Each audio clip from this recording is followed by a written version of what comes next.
You are listening to the Fly the W670 podcast. It is season 4, episode 11. Cubs pitchers and catchers report to Mesa. Don't forget to listen, download, review. Most importantly, subscribe to the podcast. Follow on all the socials.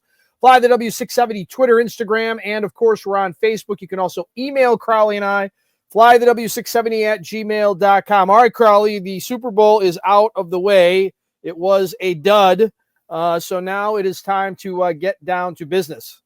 To me, I was never interested. The commercials stunk. Everything stunk. I'm just glad it's over.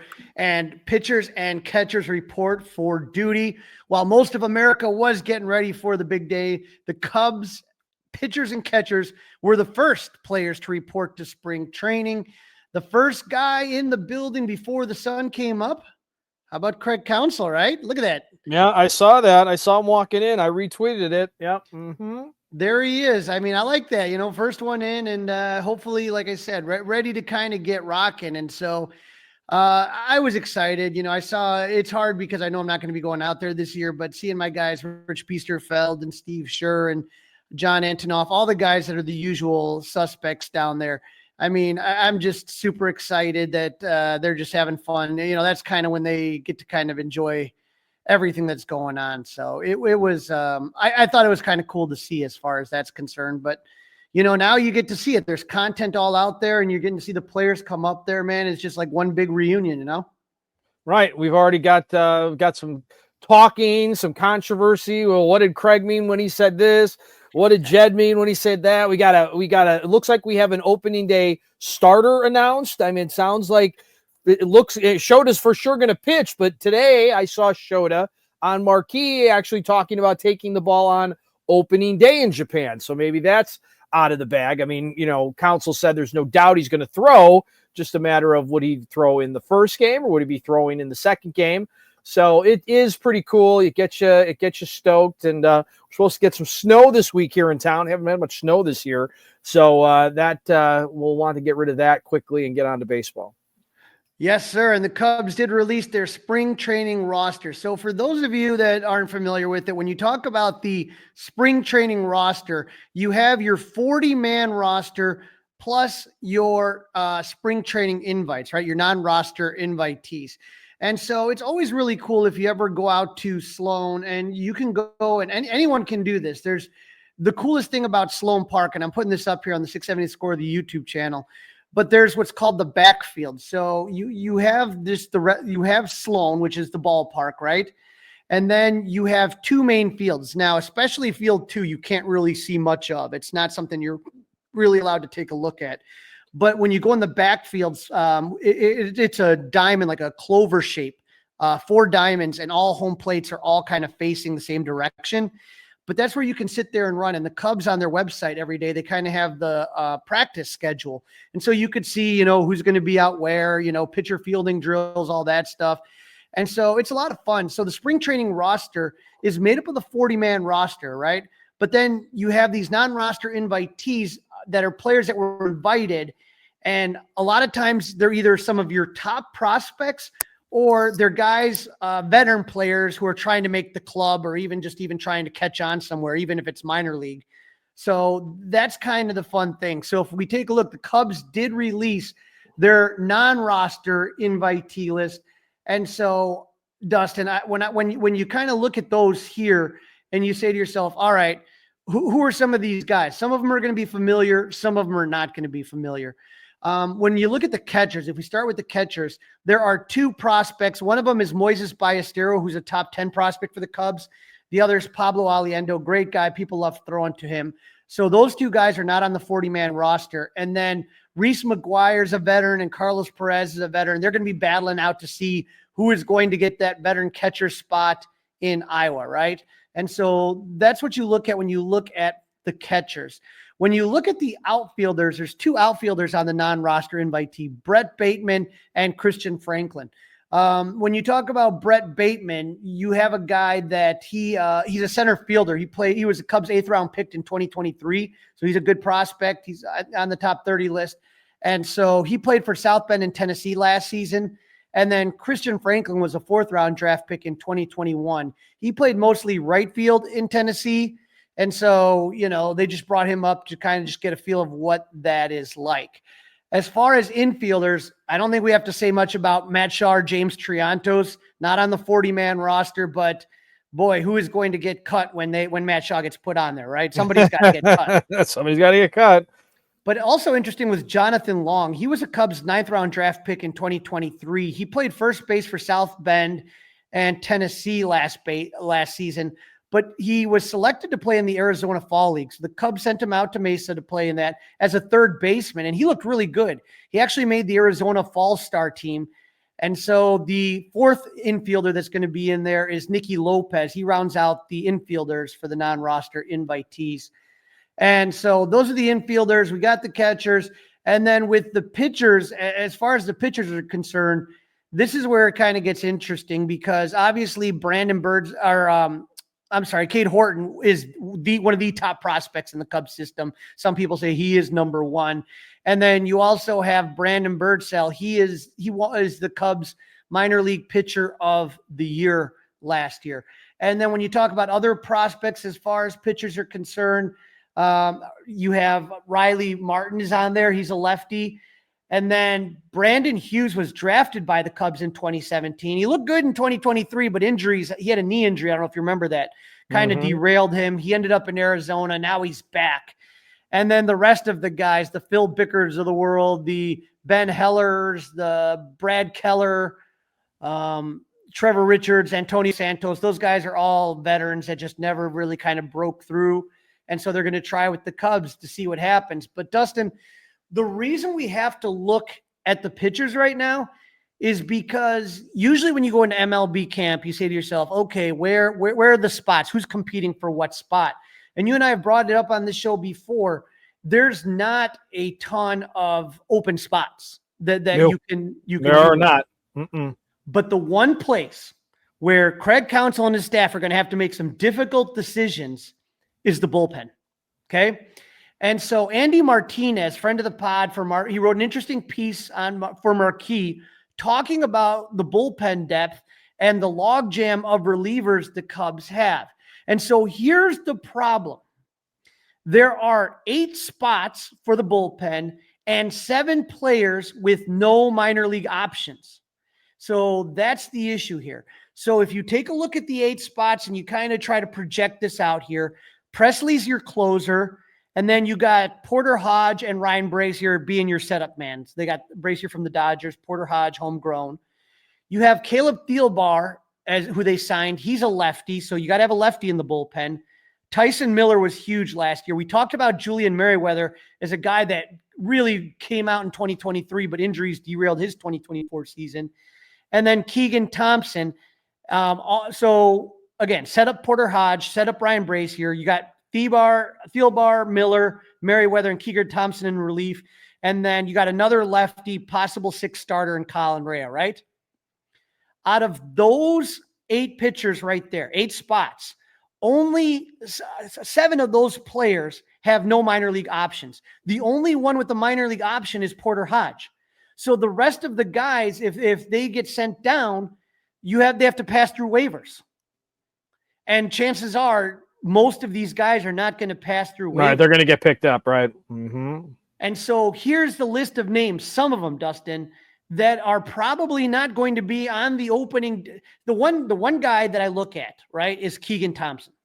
Keegan Thompson, to me, is a guy that, if I'm looking at it, I don't know, because he doesn't have options, I don't know if I'd want to put him on there. I'd rather leave that spot for guys that do have options, because you're not going to be sending Porter Hodge up and down. You're just not, unless there's a real big problem. And so these are some of the names, Dustin, that when you look at it, you're going to say they don't have a spot on the roster come opening day. Nate Pearson. Okay. He was huge last year. Ben Brown, Luke Little. They just acquired Eli Morgan, Ethan Roberts. All of those guys have options. And so the question is, when I take a look at Presley, Hodge, Brazier, those guys aren't going anywhere. Thielbar is going to be your lefty.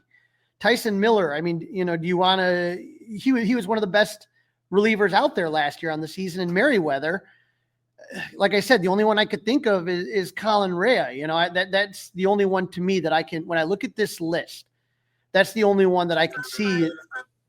The only one I could really see to me is Keegan Thompson not being a guy. Yeah. It's good to have options, but these are going to be some tough choices. And that's where, like I said, I think that's going to be the toughest thing if you take a look at it. Now, I have Assad being the 5th starter. And so, yeah, Brown is a right-handed pitcher. Hodge has got options. Gavin Hollowell, 40-man, not a big deal. Caleb Killian's on the 40-man. Julian Merriweather, like I said, no more options. Tyson Miller, no more options. Eli Morgan does. Jack Neely wouldn't be on the team. Daniel Palencia wouldn't be on the team. Nate Pearson wouldn't start out on the team. Right. Presley and Rea would. And those are your righties, Ethan Roberts. And then when you kind of go to your lefties, like I said, Luke Little, you think, wow, that's a guy that you would assume would start. What about Jordan Wicks, Dustin? Right. Yeah. I mean, these are, boy, I didn't realize this, Crawly. There's a lot of tough moves here. And again, especially because of the option thing. I mean, I don't think a lot of people know that. Right. It's the option thing that's going to throw you off. Is to sit there right now. You have one guy that you can pass through without going through waivers, and that's Porter Hodge. And like I said, if he's the guy that you send down, that means that there's a huge, huge problem. And so to me, I got a feeling Keegan Thompson is not going to be on the opening day roster. I don't know who they're going to put on. Now, one thing to kind of keep in mind, Dustin, is when they go to Japan, they're allowed 2 more roster spots. Okay? Oh, 2 extras. Okay. Now, they have to be a pitcher and a position player. It can't just be 2 pitchers, because that would be in an ideal world. That's what I would do, because we'll talk about this when we talk about how some of the comments made by Jed and Carter in segment 2. But the problem is that a lot of these starters are not going to be ready like you would in a normal opening day. Like I'd be shocked that whoever starts it, we know that it's going to be Justin Steele and we know it's going to be Shodi Managa, the 2 guys, barring any godforsaken, anything. Those are the 2 guys that are going to start game 1 or 2. In my opinion, Shoda's starting game 1 after what he did last year. And the fact that it's his home country and it's such a big deal. It's like such a huge honor. I can't imagine him not doing it, He's starting for sure. It's a question of, is he starting game 1 or starting game 2? I'm saying game 1. Game 1 starter, game number 1 in Japan is going to be Shodi Managa. I think I know, like I said, Justin Steele's not my best friend. I've talked to him before. I've interviewed him before. I think the Cubs realize the honor it is to be able to pitch in front of your home country. Like he was a guy that really just, did such a great job in Japan, was so proud, being on Team Japan, all the stuff. I just think there's no way you don't give him the game 1 start. But either way, if you're talking about Shota and Justin Steele, you'd be lucky at this point, because they have to go in the middle of, the 15th, really early on when the season starts. They're not going to be able to go 6-7 innings. That's not happening. They're going to have to go 4, 5. If you're really, really lucky, Dustin, 6. Okay. But that's not a lot. I mean, that you're really hoping that you can get 6 out of any of these guys here. I'm just thinking to myself, you're going to need pitchers that are going to be able to throw innings. And so I'm wondering if, how Ben Brown's feeling, if he's a guy like you're going to need a guy that can throw, to me, multiple innings. This isn't going to be a 1-inning guy that you're going to call on to be that extra pitcher right there. So you're talking that game in Japan is going to be the 18th.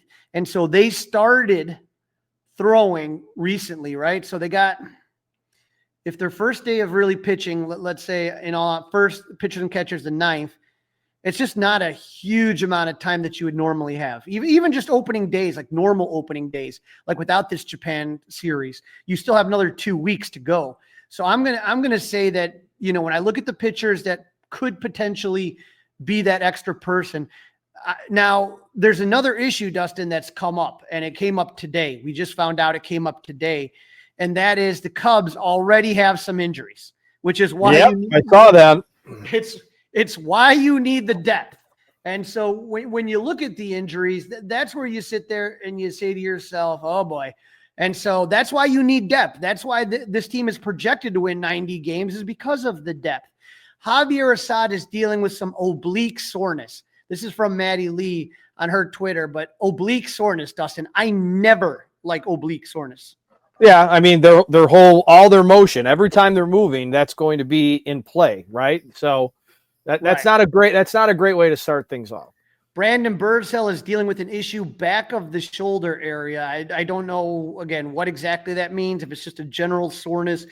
But like, Birdsell was a guy that you were hoping, just could kind of get some, get to pitch with the big league camp. It's cool, like to sit there and be able to be like, yeah, I'm throwing with Shota and I'm throwing with Justin Steele, and these guys talk to each other and they talk about pitch grips and you get more time with Tommy Hotovy and all the older coaches are over there, whether it's Fergie or Rick Sutcliffe or those guys that go out there, they're already out there. So to me, it's kind of like, okay, you weren't counting on Birdsell to be a part of the 40-man or to be a part of the opening day roster, or even a guy that you would say, I don't think he'd be called up. Like he wouldn't be one of the first guys you called up. We already went through that list. Mm-hmm. And so to me, you got to sit there and say to yourself, okay, let's assume that Javier Assad's not ready to go for Japan. That gives you 2 pitchers now that you're looking at, because you're going to have 2 starters. But I wonder, Dustin, now that I think about it, could you possibly use, and I know it's not normal, but could you use 4 of your starters? Could you say to yourself, okay, we're going to go with Justin Steele and Jamison Tyone on one day and Shota Imanaga and Boyd the next day, right? Because why not? Why couldn't you go with both your starters? Because you don't need them again. Right. Yep, you could do that. I mean, if not, then my belief would probably be a guy that could throw multiple innings, a guy that would normally be a starter. So would it be Ben Brown? Would it be Colin Rea? I think I'd want to use Colin Rea more for something like I don't know. So it's another lefty option and not just have one lefty in the bullpen and Thielbar. So things that we got to look at, things that are going to be interesting, but I just these are good problems though, right? These are good problems. Not the Assad injury, but these all these names, right? And who's up, who's down, who can you afford to put through waivers? These are good things. Yeah, and I like I said, I'm excited about Japan, but just seeing those guys out there throwing, hearing Marquis been doing a great job covering it for anyone that's been watching. Our guy Cole Wright was on Sunday. Just so much fun to kind of just see them going. And then to be able, like I said, it's what I love about having Marquis. I know sometimes people go like, oh, I miss WGN. WGN wouldn't have broken into whatever they were programming to have Jed and Carter. WGN wasn't gonna break in to be able to listen to Craig Counsell. The fact that we have this is something that I really enjoy.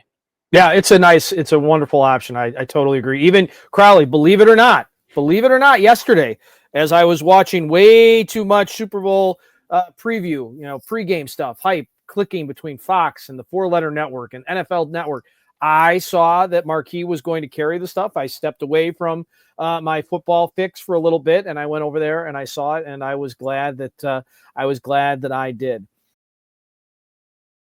You are listening to episode 11, season number 4 of the Fly the W 670 podcast. Cub pitchers and catchers reporting to Mesa. Do us a favor, leave us a 5-star review. So Crawly, it was a full house of media members at Sloan Complex. Jed and Carter and Craig Counsell meeting with the media. First up, Jed and Carter. Yeah, we figured we kind of break this up because there's a lot of stuff. But as far as Jed and Carter are concerned, they were up the bat first. And Jed, feeling giddy like a schoolboy, here's what he said. Oh, excited. I think you're always just, you get to that place in the off season towards the end where you just kind of feels like you're waiting for the first day of school. That's what it feels like in a great way. I'm excited to get here. Just seeing players on the field, throwing balls every day is great. So it's time to get started. It feels a little bit early because of Japan, but I think that's a good thing, and it is a really good vibe. How long do you think before he got unhappy with the press conference? Well, it was about after that question, Crawly. I was going to say, like, it was all downhill from there. I was talking to David Haw about this on and off the air. I'm like, hey, was it just me? Or did Jed seem kind of on tilt? Not the greatest body language, very direct, unwilling to laugh a little bit and have any kind of fun. And there's definitely something up with the fact that his future is not crystal clear. And I get it. Like, I mean, no matter what, you'd like to know what you're doing 18 months from now. And right now, Jed doesn't know what that is. Well, here's what he said about that very issue. Do you feel like this year there's more, whether you want to call it pressure or urgency for you, especially too, to give the fan base a winner in 2025? Yeah, I think I do. I mean, I would say this: I don't think I get any. I wasn't less competitive in other years than I am now. I think I feel the same every year. One of the things about this job is that, I think I do take it really personally. I think that you want to put a winner on the field. I think you want to be extremely proud of the product that's out there. And, obviously there was a building process, to get back to this point. And I think that we're it's a really great point as an organization right now. And I think that both this year and going forward, I think there's a lot of bright times ahead. But yeah, I think it feels like there's increased pressure. I think there probably should be, given that we've spent some time to get to this place, and it should be a lot of fun. All right, extra pressure, extra. It's kind of the first time I ever heard him talk about that. But I think, Dustin, when you talk about what put him on tilt, it really has to do with one guy and one guy only, and that's Alex Bregman. Here's what we know about Alex Bregman. We know for a fact that he wants to be there for the first day of teams reporting. Nobody wants to sit there and here's the thing. Alex Bregman, we had Chandler Rome on the show talking about him. He is a slow starter. So the last thing you wanted to do is get off to a late start, right? And so this is a friend of the pod, Bob Nightingale. He's been all over this.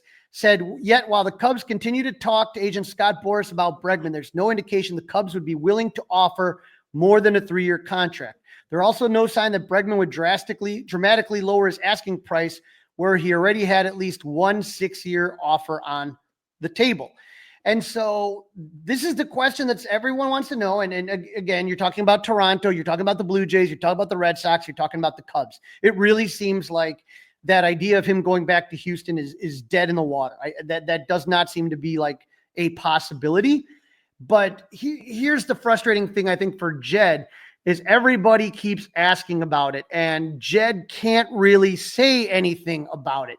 So why? He's a free agent. Why can't he? Because he doesn't want to negotiate inside with the media. You can talk about it. He's a free agent. He's not under anybody's. He's available to everybody. Why can't he talk about him? Well, why can't you talk about free agents?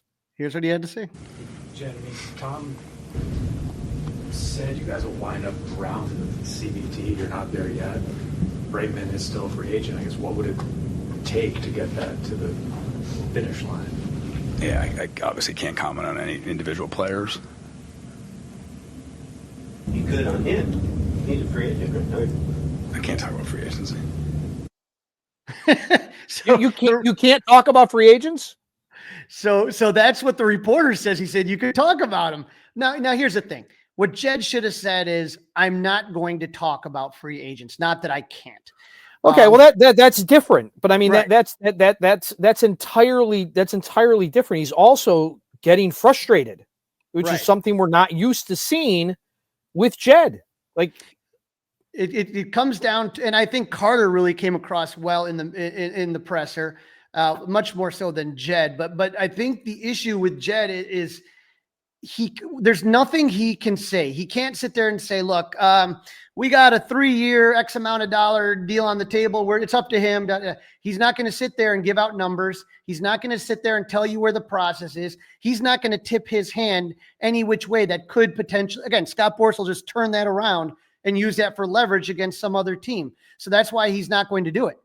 And so he just should have said, look, we're always kind of trying to make the team, because he will say eventually we always try to make the team better, blah, blah, blah. It's a stock line. But again, you're not going to negotiate in public. You're not going to want to do that. And so he has nothing to say. He's not going to tell you anything that's going on, but it's the media's job to ask. Right. I mean, right. So he has to understand why they're asking. I guess it just was an unusual tone to hear from Jed. Yeah, I would agree on the tone. It definitely wasn't there. And so obviously the budget and so the funny thing is all the reporters try to get around it by asking different questions, kind of trying to backdoor their way into an answer on that, And that's the trouble. And then people always say, hey, Crawly, why don't you ask this at CubCon? Why don't you ask that? Like if you say, do you want to add a starter? Do you want to add this? His stock line's always going to be, we always are looking to add to make the team better. Now, the question about budget, that kind of goes into the whole Bregman thing. And here's what Jed had to say about that. You mentioned budget. Does it feel like you have enough financial resources, payroll flexibility to add someone significant and still kind of supplement where you want to? Yeah, I mean, I probably wouldn't answer that, I guess, is the way I'd say it. Talking about exact budget numbers, I think, is always a dangerous thing. But I would just say we've been really focused this offseason on trying to optimize as much as we can within our budget to make sure that we are a really competitive team. I think we are. You can hear that frustration in his voice again. Now it's just not a good look. I feel like Carter is really the one that when I went back and I rewatched the interviews today, I sat there and I was like, okay, it's like whenever they went to Carter, I felt good. And whenever they went back to Jed, like, let me give you an example. Do the Cubs have enough to win the division? You got enough to get it done in the division this year, if this is what it is? Well, it's going to be a hard-fought division. It's going to be a hard-fought league. I think that's been one of the our main focuses, I think, as we've thought about the offseason, both going into the offseason and throughout, is that wins are going to be in a premium in the National League in particular this year. And so I think we're at in a competitive window. I think we've gotten better each year. I think we're at a place where we have a chance to be really good and trying to really maximize our resources, within our budget to make sure that we could do that. Like I said, just it doesn't feel confident to me. It doesn't feel like he's, here's Carter. Well, I don't mind that. I mean, he shouldn't be, let's say he shouldn't be cocky, right? He shouldn't be, we're going to win the division. That puts a ton of pressure. I mean, the owner's already done that. I mean, Tom Ricketts has already said they should win the division, right? I don't know that you need the owner and the vice president of baseball operations saying you're going to win the division. That's a hell of a lot of pressure. You don't have to say it, but listen to how Carter answers the question about this Cubs team. This year, you guys are going in with, especially on the position player side, top prospects with AAA experience and big league experience. How does that factor make you guys comfortable with like the depth you have and the upside potential of, if there are the inevitable injuries that pop up over the course of the season, that you have that upside potentially ready to plug in and see what that production looks like? Yeah, it's exciting. And, I think generally the obvious answer there is, more depth and better depth is a good thing because you're always going to have your depth tested at some point during the season, and having those, B players that have, some high ceilings, they're just not necessarily players that we could just plug and play and think that they're just going to be replacement level. Some of those guys, can and will be really, really good. So yes, from that perspective, it's exciting. It's something that we've worked several years now, trying to build that group to where they're major league ready, and we're kind of there now to where they're all not necessarily going to be on the opening day roster, but they all certainly should expect to play at Wrigley at some point this year. And that's from a player development mindset, of just awesome thing to think about. So long story short, very excited about that, the chance for those guys to impact our team, and look forward to seeing it happen. So to me, I just felt like Carter had just a little bit more confidence and was a little bit more just friendlier as far as the conference. Yeah, he wasn't on tilt. Yeah, no. Jed was, something was up. Maybe he wanted to be at a Super Bowl party. Maybe he thought it was a little too early to pitchers and catchers. Maybe he was looking forward to, I don't know, buffalo dip that his wife makes or something. Maybe it was weird. It was just unusual. It's just not the typical Jed Hoyer rather that we're used to. Jed Carter.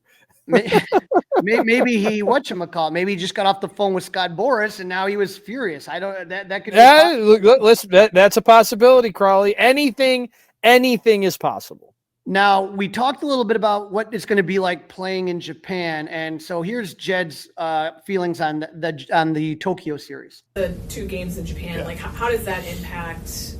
I think that's a really good question, and something we're going to be talking about a ton for the next couple weeks. I think is obviously the regular season games, they're important. They're also early, and the last thing we ever want to do is rush any pitcher for 2 games when it could impact the rest of the season. So I think that'll be something that we will be very mindful of, is that the guys will pitch over there, guys that feel like are really ready. Obviously, the length will be another factor. So it is unusual. We're here earlier to give that time, but even still, my expectation would be there'd be certain guys that aren't as far along, and my guess is those guys wouldn't pitch over there. We would kind of let them get ready for the domestic season, so to speak. So I thought that was interesting about guys. I don't know who they're going to bring on the plane. Are they going to leave guys behind? I'm very curious. Like hypothetically, we talked about the 2 starters, about Justin Steele and Shota Imanaga, but do they leave Jameson Taillon at home? Do they bring him with? Do they leave Crawly and Ray at home? Like these are. Well, I think some of the starters. That's a great question, right? Like some of the starters that are not going to be bullpen guys, right? Like, do you do the wear and tear? And some of these, but I mean, I know they can all afford to go there anytime they want. I mean, especially somebody like Jameson Taillon specifically, but he seems like the type of guy that would want to make that trip. He would want that experience. He'd want to go with his teammates. Is there some bonding? Is there some bonding involved in all of this? Yeah, I'm absolutely sure. And Carter talked about that, about the bonding that's going to happen on this trip. And, it is a once in a lifetime experience, to be with your major league team. And this, when people see how crazy it's going to be at the Tokyo Dome, how packed it's going to be, they're just, I don't think, I'm trying to think of what would be something that you could even compare it to. It's just going to be monstrous to have all those great Japanese players that are going to be on major league rosters. It's just going to be nuts. So I'm excited about that. Now, one guy that we wonder who might make the trip or might not is Nico Hoerner. Now, if you've been watching our guys, Rich Biesterfeld and John Antonoff and stuff like that, over in Mesa, you do see that Nico has been throwing some. That was something we hadn't seen in a while. And so that's good. But here's Carter on Nico Hoerner. What are the plans for Hoerner now that we're in spring training? Will he be able to start the season on time? When is he able to start hitting and throwing? Yeah, so he's in his progression right now, and that's all going well. We're not going to make decisions on whether he's going to be on our first opening day roster in Japan or our second opening day roster in Arizona until those days. But he's starting to throw, he's starting to hit, and hopefully as it continues to progress, we'll have a better sense of exactly what he's ready for. But long story short, we're expecting him to contribute a lot this season, and excited that he's going to be able to do that, not just playing second base, but shortstop as well. Nico's a guy I could see leaving behind. Like I could see it being like, okay, look, we're not bringing you with.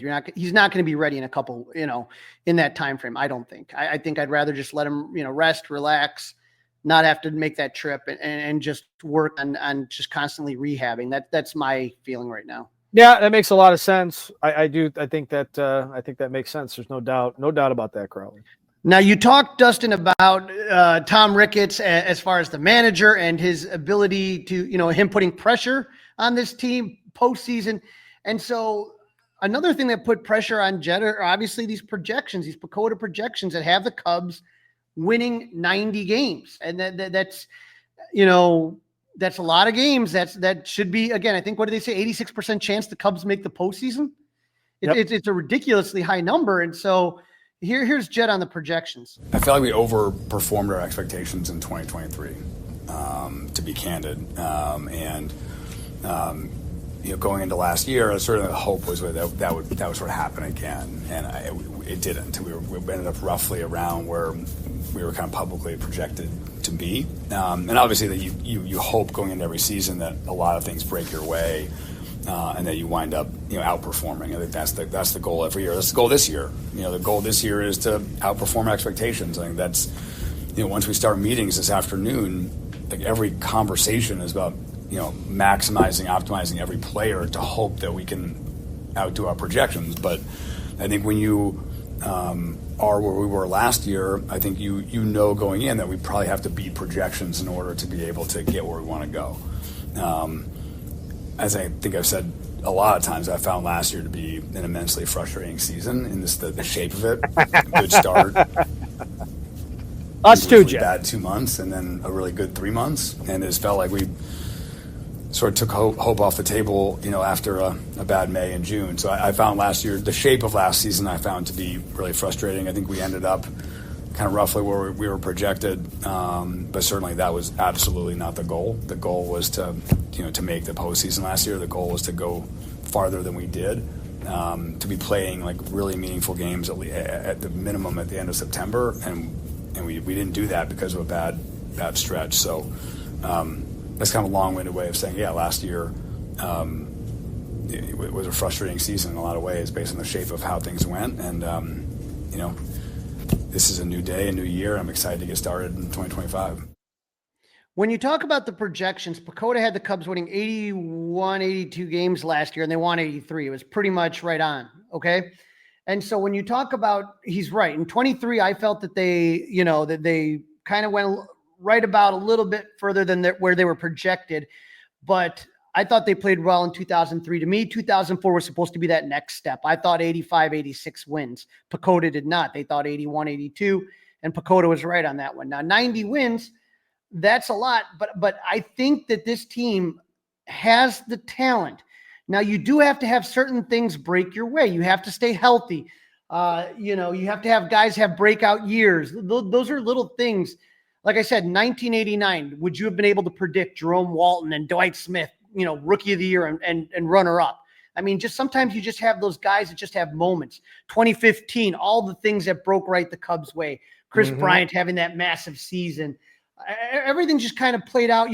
Addison Russell kind of really took some steps we didn't think was going to make. There's just things that happen, and somebody's got to take some steps forward. I mean, I think we know what Seiya's going to do. I think we know what Ian Happ's going to do. I don't think that's going to be anything different. It's what kind of steps forward are Michael Busch going to take? What kind of steps is PCA going to take? Do we have a pitcher that's going to kind of break out like a Ben Brown or a Cade Horton or one of those guys? These are all things that we kind of take a look at and hope that in all aspects that the Cubs just things break their way, because that's part of it in baseball. I wish it wasn't. And I feel like they've set themselves up with depth that it's not big. But if you want to go to that next level, if you want to get to that 93, 94, if you want to get to the NLCS, there has to be talent there and it has to perform. You are listening to the Fly the W670 podcast, season 4, episode 11. The Cubs pitchers and catchers have reported to Mesa. Don't forget, download, review, subscribe to the Fly the W podcast, and leave us a 5-star review. All right, Crawly, time to go around the bases, a little hot stove as the pitchers and catchers are reporting in Arizona and Florida. This is what time, Dustin, where you see bodies getting picked up, those depth pieces we talked about. And so a couple of former Cubs, how about this? World Series champion and giver of the greatest rain delay speech ever, Jason Heyward signed a big league deal with the Padres. I didn't think he'd go another. If you told me that Heyward was going to be signed before Anthony Rizzo, I was going to be surprised, man. But there he is.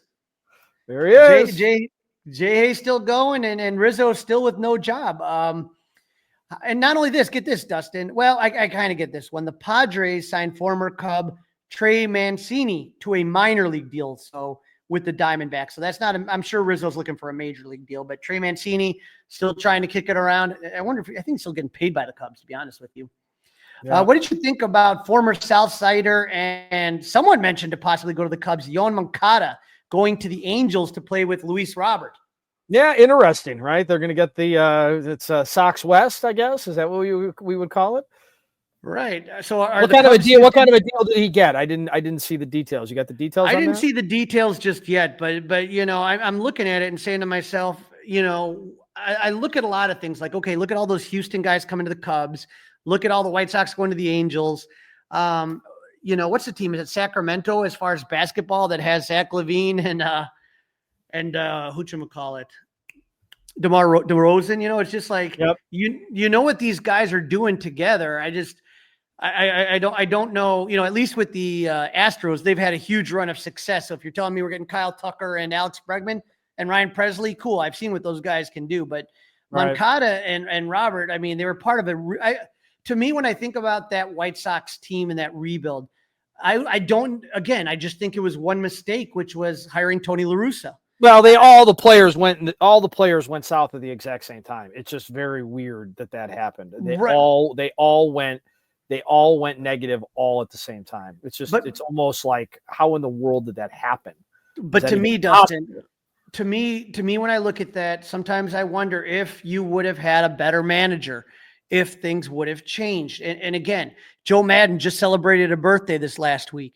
If you didn't have Joe Madden, would all those guys have done what they did? You know, it's the famous story about Javi Baez where Joe Madden just said, hey, you're coming up, try not to suck. You know what I mean? Like one of those silly things that just takes pressure off a guy. And if you just got the right manager, sometimes it's a good mix. I just, to me, you had a guy that built a team, and then he wasn't allowed to pick the manager to manage that team that he wanted. He was assigned a manager that was past his prime. And I'm not saying Tony La Russa to me was one of those guys that could have definitely been helpful at spring training to go out there and talk to a young kid or something, but he wasn't a guy to manage 162. And I think he screwed that rebuild up, in my opinion. Couple other guys that got signed: Kike Hernandez back with the Dodgers. How about former Pirate Connor Joe? He is signed with the Padres as well. He's going to be splitting time with Jason Heyward in the outfield. So we'll see what happens. It's weird to see the Padres and just kind of all this cost cutting and kind of getting some of these guys that are, more on the cheap. Now, another story we got coming out here, Dustin, as the Cubs were the first team to have pitchers and catchers report. You remember the big story last season in baseball was the uniforms? Yes. Like how bad the Cubs teams, and again, there's arguments. There was a lot of finger pointing. Was it Fanatics? Was it Nike? Who was it that did it? It was called the Nike Vapor Premier, and it was the pants, right? The pants were like see-through and ripped basically on contact, right? The pants were awful. They had this weird wicking material that made it look like you peed your pants. I mean, it was like the uniforms, the lettering was bad. It was tiny. The stitching looked cheap. Everything was awful. It was an absolute. It was like the equivalent of New Coke for those of you older listeners out there. It was just, it couldn't have been a bigger flop as far as a premiere, and so you went from Majestic to Nike, and it was just awful. But to Nike's credit, they went and they apologized to the players. Now they're starting to go back to, this was a piece in The Athletic, a really good piece in The Athletic. It was written by Stephen Nesbitt, and he was kind of writing about how they're kind of just going back to the old way: larger letters, heavier fabric, the pants that are tailored to the player's preference. And so not only that this year, Dustin, but in the All-Star game, they're going to wear their primary home and road uniforms. Good. I like that. I like that a lot. So I like that a lot. And so you talked about that weird wicking stuff that they are going to use the pre-2024 fabric. So it's a thicker material.